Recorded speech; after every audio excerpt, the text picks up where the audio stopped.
YouTube fams, what is going on? I'm your guy Rez, and I am back again with you on my channel for another video. Welcome back, guys and gals. So in this video today, I'm gonna show off a new sneaker pickup. As a matter of fact, this is my first sneaker pickup of 2024, the new year. So really excited for this one, guys. I was shocked, honestly, that I hit on these, and a lot of my sneaker friends are telling me that I shouldn't be, just because of the hype surrounding this shoe, and just this overall model is starting to die down, which I'm really shocked, but I'm very excited for, because this is one of my favorite sneaker silhouettes and models of all time. And I know it's nothing fancy like that, but here we go. So in my hands, I hold a red Nike box. Nothing too crazy with this box right here, guys. This is the Varsity Maze / Pine Green White colorway of a Nike Dunk.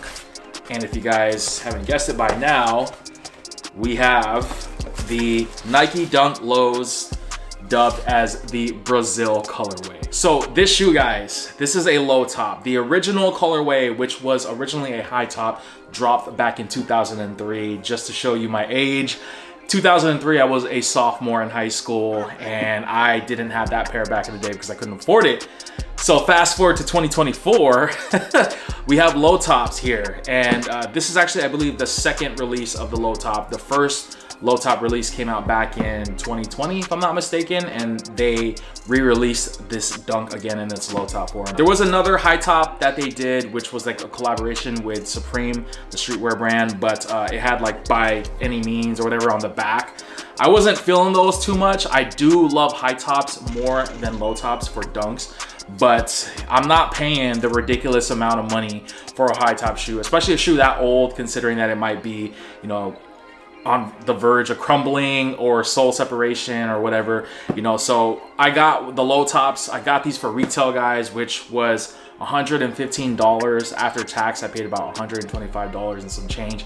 Really cheap for Nike Dunks, guys. Nike Dunks don't really go for much retail wise, but for some reason there's so many hype beasts out there, or resellers, that love to sell Nike Dunks like quadruple the price. Unfortunately, you know, a lot of the times we as collectors or shoe heads want to get these to wear, and we're striking out, you know, all the time. I struck out the original release back in 2003, and of course the 2020 release, which was going for crazy amounts of money.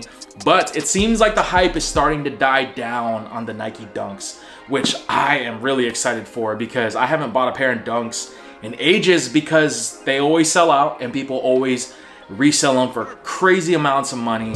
And this was a release on Sneakers app that dropped earlier this month in February, and I actually hit, and I'm glad I did, because I was not willing to pay resale for these, even though I wanted these shoes so bad. Let's just jump real quick into the details of this shoe. So just focusing real quick on the quality of this shoe.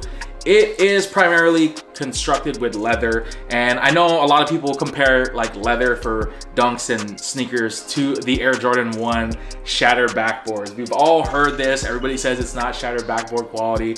Like, they use that shoe as a determination factor to rate the leather quality on sneakers, but it's nowhere near that. But it is pretty decent, guys. It does have some like wrinklage here in the toe box area. From what I've been told, that actually is a good sign, because it shows that the leather is not super stiff and it's actually more like genuine. I don't know, that's a myth, don't quote me on that. I've just heard that like that adds more definition to the leather. But anyways, guys, the Nike Dunk in this colorway does have some loud colors, guys. You have that varsity green and that maize yellow, and the reason why this sneaker got the nickname Brazil is because of how it resembles the flag Brazil. If you look at the side by side here, you can see the flag of Brazil.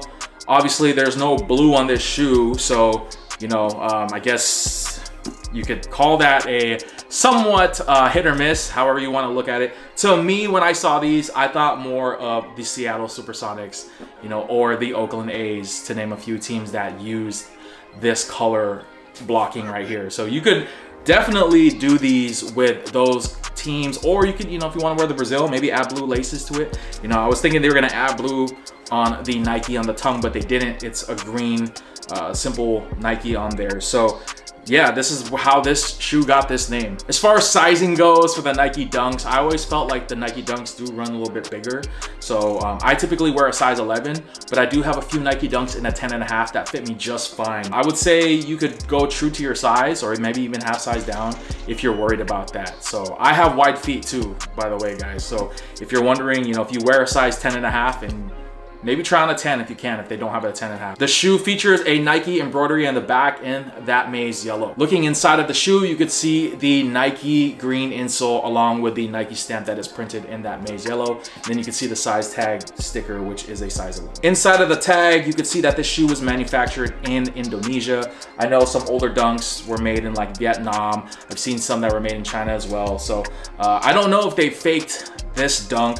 I know a lot of SBs have been faked throughout the years, but with Nike Dunks, I haven't really seen any fakes, but you just never know. So always do your research when trying to buy sneakers from a third party or second party, you know, you just gotta be careful, guys. Looking at the sole of the shoe, you have a basic green Nike Dunk bottom. This shoe does come with white laces by default. There's no extra laces from what I've seen, and you get a mesh tongue in that maize yellow as well, followed with the Nike in that green and white right there at the top. My final thoughts on this shoe: I think the Dunks are a timeless classic. And again, guys, I know Dunks are super overly played out right now. I know a lot of people seem to wear them, a lot of hype beasts, a lot of people who just don't know what to buy, so they just go to Dunks, you know, because that seems to be the wave for a lot of people. I will tell you this, guys, I've been a Dunk fan since 2002. I've always had a thing for Dunks and Air Jordan 1s. I know that's not something out of the ordinary. I'm not reinventing the wheel here. That's just what I was into growing up, and I'm still into it. But it just sucks seeing that a lot of these shoes are harder to obtain now because of everybody wanting them and people just reselling them. But again, with this release, I'm just very shocked that I was able to hit for retail, and I'm glad I did, because again, guys, like this shoe resold for crazy amounts back with the 2020 release, and even back with its OG counterpart back in 2003. That was ridiculous. There were pairs selling for almost $900 to $1,000 from what I saw. Absolutely mind-boggling for me. This was old me. I probably would have considered trading or paying that price, but there's no way in hell that I'm going to spend that amount of money on a Nike Dunk or any sneaker for that matter, guys. For me now, this day and age, you know, it's retail or bust for me. I don't go out of my way anymore to try and get sneakers. But let me know what you guys think about the Nike Dunk Low, dubbed as a Brazil. Did you guys cop? And if you did, what do you guys feel about this sneaker and just the whole overall Dunk lore? You guys think the Dunks are played out now, or do you think that they're starting to make a comeback? I personally think that they're starting to die down, and I really love the fact that Nike is bringing back some of these like older colorways, you know, because these are shoes that are treading on almost 20 years old. You know, the original colorways, those shoes are going to become unwearable unless you restore them. So for people like me who want to kind of relive that nostalgia, especially during my youth, it always has a special place in my heart. And this is one of the colorways that I wanted. I wanted it in the high top, but I'm not gonna complain with the low top because it's still a dope sneaker. Anyways, guys, that's gonna do it for me in this video. Before you go, please consider giving this video a thumbs up, as well as subscribing to my channel and smash that bell icon. That way you don't miss any type of sneaker pickup or content that I post here on my channel for you guys. I don't just do sneaker reviews. I do pretty much everything, as you can see behind me. I'm a collector, and you know, I grew up during that like 80s, 90s era, and even 2000s. So, you know, chances are you guys will probably like it if you're watching this video. I appreciate all the love and continued support. Thank you guys again for helping me reach 3K on the channel. Much appreciated. I can't thank you guys enough for that. All right, y'all, well, that is going to do it for me in this video. Your boy Rez, gonna head on out of here. I'm out. Peace.